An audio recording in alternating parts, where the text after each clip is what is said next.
Om Prakash ji 15 minute तय हुए सभी नेताओं के। माननीय अध्यक्ष जी 15 मिनट से कम में अभी मैं सुन रहा था माननीय नेता प्रतिपक्ष को, माननीय नेता बसपा, नेता कांग्रेस, नेता अपना दल, और हमारे, जब मैं उधर उस गोल में था उधर वालों का भी सुन रहा था। एक दोहा हमको याद आ गया अध्यक्ष जी, तमाम किसानों के सवाल पे, कोरोना के सवाल पे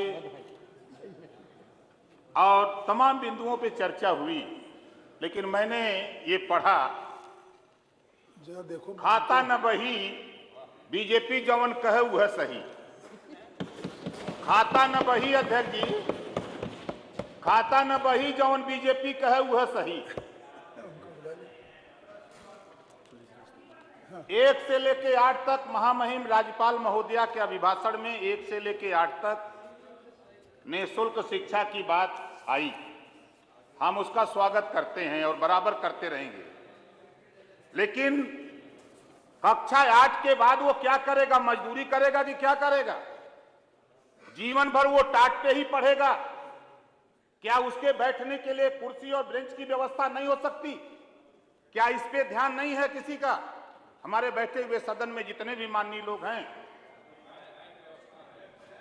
आपके घर हो सकती है।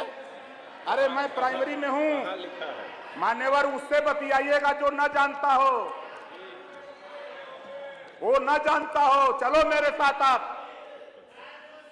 वो सिसोदिया नहीं है दिल्ली के, क्या बहका दोगे? दिमाग से निकाल दो। माननीय अध्यक्ष जी, मैं आपसे कहना चाहूंगा, स्नातकोत्तर तक व्यवस्था होनी चाहिए, निःशुल्क और अनिवार्य शिक्षा और समान शिक्षा। ये कानून पास होना चाहिए, क्योंकि गरीबों के लिए अलग शिक्षा, अमीरों के लिए अलग शिक्षा। क्या इस पे ध्यान नहीं है किसी का? इस नाते मान्यवर, हमारी जो सोच है, जो मैंने पढ़ा राज्यपाल महोदया के अभिभाषण में, 15 मिनट आपने 1 से 8 तक पढ़ाकर छोड़ देंगे, मजदूरी करेगा आप लोगों के यहाँ ना। इसी नाते उस पर किसी का ध्यान नहीं है, इसी से बहुत खुश नजर आते हैं। दूसरा, हम आपके ऊपर बहुत नहीं, हमारे वन मंत्री जी हैं और कई मंत्री हैं, हमने राज्यपाल महोदया के अभिभाषण को पढ़ा। 2019 में 22 करोड़ 59 लाख पौधों का रोपण किया गया और Guinness book of world record में सम्मिलित किया गया। क्या मान्यवर, जहां जहां पौधे लगाए गए, क्या कहीं इसकी निगरानी हुई कि 22 करोड़ में 1 करोड़ बचे कि सब मर गए? क्या इसकी निगरानी हुई कहीं? इसकी भी निगरानी नहीं। हम भी सड़क पे चलते हैं, गांव में रहते हैं, हम भी सड़क पे चलते हैं। कोई कमेटी बनी इसकी निगरानी के लिए? वो तो मैं जानता हूं, जब उधर की गोल में रहते हैं तो अच्छा गीत सरकार की गाते हैं, जब इधर वाली गोल में आ जाते हैं तब सही दिखता। चश्मा 2 है भाई, चश्मे में 2 शीशा है, एक शीशा उधर, एक शीशा इधर।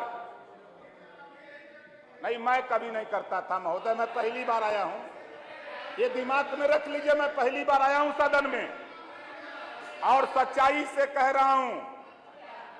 और आप सुन लो, आप किसी गिनीज बुक में लिखवा दो, आप काम कर रहे हो, अच्छी बात है, लेकिन कामों की भी समीक्षा होनी चाहिए कि हमने 22 करोड़ 59 लाख पौधे लगवाए, तो क्या उसके रख रखाव में हमारे पास कितने पौधे बचे, कितने जीवित हैं, कितने मर गए?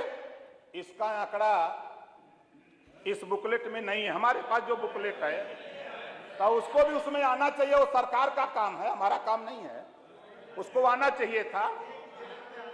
लेकिन मैं देखता हूं जितने लगे हैं, अरे मैं प्रधान के घर का हूं, प्रधान है ना, तो सुन लीजिए।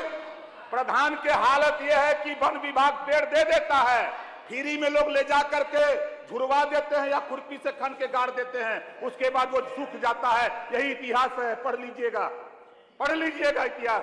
अगर प्रधान है तब, मैं भी उन्हीं के घर का हूं, इस नाते कह रहा हूं। अब आगे चलिए, वो छोड़ दीजिए, अब आगे आगे आइए। जब मैं उधर की गोल में था, उसके पहले इधर की सरकार थी, मतलब समाजवादी पार्टी की सरकार थी भाई। उस समय पिछड़ों के छात्रवृत्ति का बजट 1068 करोड़ था, इधर की सरकार जब थी। अब उसके बाद जब हम उधर की गोल में थे, 19-20 तक 1610 करोड़ रुपया ले गए। सदन के सहयोग से सब लोगों ने मिलकर के 1610 करोड़ ले गए। जब उधर की गोल से हम इधर आ गए, यहां बैठ गए, तो ये 1200 करोड़ हो गया। ये 1200 करोड़ हो गया, 410 करोड़ कम हो गया। बच्चे बढ़ रहे हैं, आबादी बढ़ रही है, छात्र बढ़ रहे हैं, महंगाई बढ़ रही है। हो क्या रहा है? आगे आ रहा है बजट, वो आप देखिएगा आगे आ रहा है। आखिर इसमें क्या वजह है? उस समय कोरोना नहीं था मान्यवर।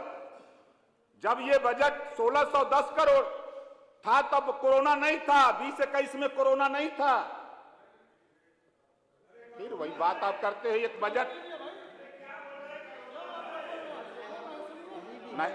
अगर बुरा लग रहा है तो ये सुन लीजिए, ये ओम प्रकाश राजभर हैं, सच कहूंगा, सच के सिवा कुछ नहीं।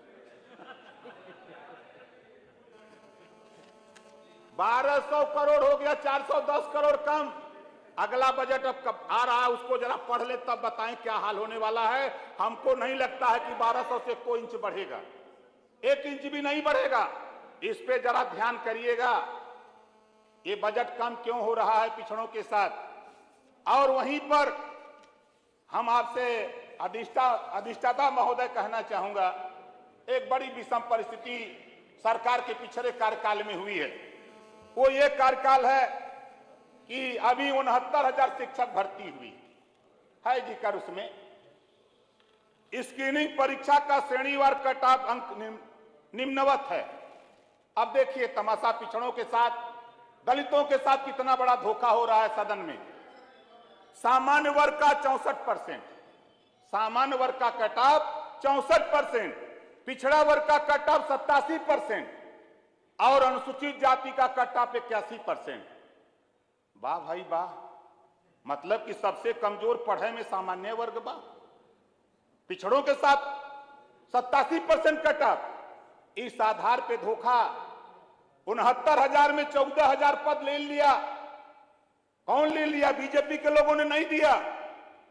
खंड शिक्षा अधिकारी की भर्ती हुई, 27% रिजर्वेशन इसी कट ऑफ के वजह से।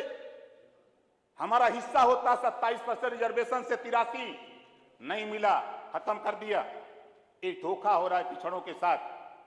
हमारे तमाम पिछड़े समाज के लोग बैठे हैं, हमारे सामान्य वर्ग के साथी भी बैठे हैं, इनको भी वोट देकर के यहां भेजा है। धोखा हो रहा है इनके साथ। इस नाते मान्यवर, इस पे जरा विचार करिए। धोखा हम लोगों के साथ ना हो। हम लोग आए हैं तो हम लोग सही बात कहने के लिए आए हैं। इस नाते हम जब जब सुनते हैं, लोग मिलते हैं, बताते हैं, तो मैं कहता हूं भाई मैं क्या करूं। आप लोग तो राम राज ले आने के लिए वोट दिए हो, तो राम राज है ना, हम क्या करें। हम तो अंबेडकर राज के चक्कर में रहते हैं। अंबेडकर राज आ जाए तो मिल सकता है, हम तो इसके चक्कर में रहते हैं। लेकिन साथी मान्यवर अधिष्ठाता महोदय, मैं आपसे कहना चाहूंगा कि इसमें जिक्र है विश्वकर्मा श्रम सम्मान योजना। वाह भाई वाह रे सरकार, इससे पीछा नहीं छोड़ेंगे लगता है हम लोगों का। विश्वकर्मा श्रम सम्मान योजना में फिर वही बात, पाल भेड़े चलाएगा उसको सम्मान मिलेगा, तुम भेड़ चराओ। विश्वकर्मा हंसुआ खुरपी कुदार फरसा चलाएगा, उसको सम्मान मिलेगा कि लो 10,000 तुम यही काम करो। नाई को आप छुड़ा दोगे, लो 5,000 तुम नाइये बार बनाओ। इसी तरह बढ़ई को काम, इसी तरह प्रजापति को तुम खाली माटी कला बोर्ड, तुम माटी गूथो व बर्तन बनाओ। अरे उनके बेहतर शिक्षा की बात आप लोग करते तो अच्छा होता। उनको कोई ऐसा काम, नई योजना ले आते तो अच्छा होता। लेकिन मान्यवर, विश्वकर्मा श्रम योजना के नाम पर पिछड़ों दलितों के साथ धोखा हो रहा है।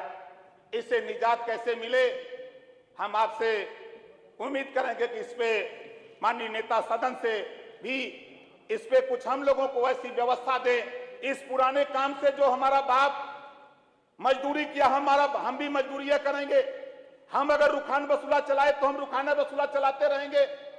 मैं तो अभी गया था अधिष्ठाता महोदय इटावा, और वहां जाके देखा इटावा में मैं 4 गांव में गया था।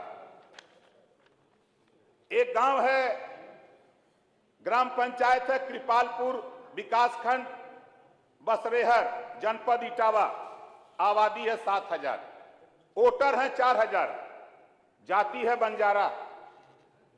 बंजारा, राजस्व गांव नहीं है। गांव है आपका ग्राम पंचायत सिथरा, विकासखंड मनासा, जनपद कानपुर देहात, 4,000 आबादी, 2,500 वोटर, राजस्व गांव नहीं। ग्राम पंचायत रजपुरा, ब्लॉक जैथरा, जनपद एटा, आबादी 2,500, राजस्व गांव नहीं। और ये बंजारा गांव में जाने के बाद मुझे लगा कि जो सरकार का विकास का ढिढोरा पीटा जा रहा है। मैं जो 7,000 आबादी वाला कृपालपुर गांव बंजारा का है, मैं वहां गया, सरकार ने शौचालय बनवाया है, और शौचालय में मान्यवर 95% शौचालय बेकार है। लूट लिया लोगों ने पैसा, बनवाने वाले लोगों ने लूट लिया। पहली सरकार मैंने देखा अपने जीवन में, तमाम सरकारें आई दिल्ली से लेकर के लखनऊ तक, पहली सरकार है। गांव में लोग मरते हैं, श्मशान घाट जाते हैं, लेकिन ये पहली सरकार है कि जहां श्मशान से लाश गांव में गई है। ये पहली सरकार है मान्यवर, पहली सरकार है। बड़ा ढिढोरा पीटते हैं। मैंने पहले ही लाइन में कहा कि खाता न बही जौन बीजेपी कहे वह सही। मान्यवर, मेरी उम्र भी धीरे धीरे 50 साल हो गई। मैंने अभी कभी गांव से लाश ले गया हूं श्मशान घाट पे, और श्मशान घाट से लाश नहीं ले आया हूं। ये भ्रष्टाचार जो आपका नारा था, ना भ्रष्टाचार ना गुंडा राज, उसका एक मिसाल है आपके सामने। आप चले जाओ, पता कर लीजिएगा। अगर गलत कहता हूं तो सदन से इस्तीफा देके चला जाऊंगा। वैसा नहीं बोलता हूं, सदन से इस्तीफा देके चला जाऊंगा यार। ये ओम प्रकाश राजभर है। इस नाते दर्द है मुझे, इस नाते कह रहा हूं। 50 साल तो है, खाली सर्टिफिकेट बता दें। नहीं, सर्टिफिकेट चेक करेंगे। ये भार का बेटा है, भार का सुहेल देव जी का वंशज है। अभी आ रहा हूं, आप घबराओ नहीं, आप घबराओ नहीं। अरे भैया, हम बियाह शादी करबे न करब, वो झूठा परेशान है। उम्र लेके क्या करोगे भैया आप?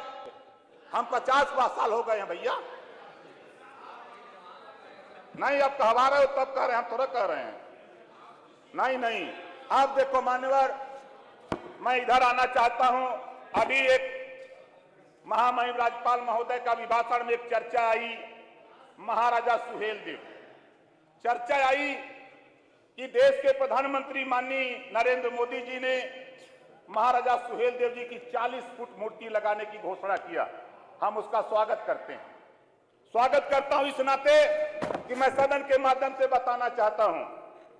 22/12/2017 को मैंने चिट्ठी लिखा था माननीय मुख्यमंत्री को, चिट्ठी लिखा था माननीय देश के प्रधानमंत्री को, गृह मंत्री को, रक्षा मंत्री को भी चिट्ठी लिखा, और उस चिट्ठी के माध्यम से 125 करोड़ रुपए का बजट अलॉट हुआ 2017 में।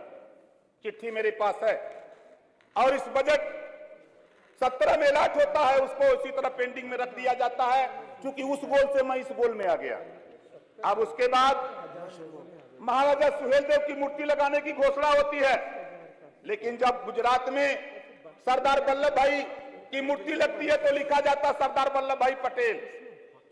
जब पृथ्वीराज की मूर्ति लगती है तो पृथ्वीराज चौहान।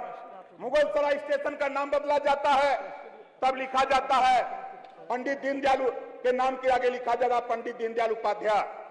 तो मान्यवर, मैं आपसे चाहूंगा कि हमारे विधायकगण, मैंने देखा फेसबुक पे लोगों ने डाला था, हमारे कई विधायकों का मैंने निकाला है, देखा है, लोगों ने लिखा है कि महाराजा सुहेल देव राजभर थे। लिखा है कई लोगों ने, कम से कम 2500 विधायकों ने डाला है। मैंने देखा तो मुझे खुशी हुई कि कम से कम विधायकों को तो जानकारी है, तो कम से कम यहाँ से जानकारी। और मैं आपके माध्यम से हम माननीय मुख्यमंत्री जी से भी कहूंगा कि जब ये सदन में नहीं थे, सदन से बाहर थे यहां, तब ये भी राजभर कहा करते थे। हमारे पास वीडियो है, माननीय गृह मंत्री जो वर्तमान है, मैं चाहूं तो अभी आपको सुना भी सकता हूं। जब माननीय अमित शाह जी वर्तमान गृह मंत्री जब ये भाषण देते हैं तो ये कहते हैं कि महाराजा सुहेलदेव राजभर थे और राजभर जाति एक ऐसी है जो लड़ाकू जाति, जिसे अंग्रेजों ने इन्हें क्रिमिनल कास्ट में रखा था। ये गृह मंत्री का बयान आता है। और आप जब मूर्ति के आगे राजभर लिखना होता है तो बीजेपी आगे करती है कांडी सेना को, हिंदू युवा वाहिनी को, और बताते हैं कि क्षत्रिय हैं। अरे मेरा इतिहास मत मिटाओ, मत हिस्सा दो, मत शिक्षा स्वास्थ्य रोजगार दो, लेकिन मेरे इतिहास के साथ खिलवाड़ करोगे तब पूरा समाज तो तेरे साथ खिलवाड़ करेगा। नोट कर लेना, इसको नोट कर लेना, दुनिया मान जाए। लेकिन ओम प्रकाश राजभर महाराजा सुहेलदेव के साथ 18 साल कोई नहीं जानता था। 18 साल मैंने गांव गांव घर घर घूम करके इतिहास को जगाया। गजेटियर जब यहां शासन था अंग्रेजों का, उसका संविधान था गजेटियर, अंग्रेजों का शासन था संविधान गजेटियर, मुगलों का शासन था संविधान था आईने अकबरी। उसमें लिखा हुआ है कि महाराजा सुहेलदेव भारत शासक थे, भारत शासक थे। लेकिन अगर आप क्षत्रिय और वैश्य बताने का काम करोगे तो ओम प्रकाश राजभर भी उनको राजभर साबित करने में पीछे नहीं हटेगा। इस नाते कहता हूं कोई कदम मत उठाना भाई, कोई कदम मत उठाना। अगर आप लगवा रहे हो हम उसका स्वागत करते हैं, कहोगे तो 1 लाख 2 लाख आप जुटाए हो, आप जितना जुटाए हो आप कहोगे तो उसका 4 गुना बिना पैसे में पहुंचा दूंगा मैं आपके स्वागत में, आपके स्वागत में पहुंचा दूंगा। जब तक राजभर नहीं लिखोगे तब तक पूरा समाज आपका बहिष्कार करेगा। नोट कर लेना। ये मैंने देखा समाज को टटोल करके। हमारे तमाम विधायकों को धन्यवाद देता हूं जिन साथी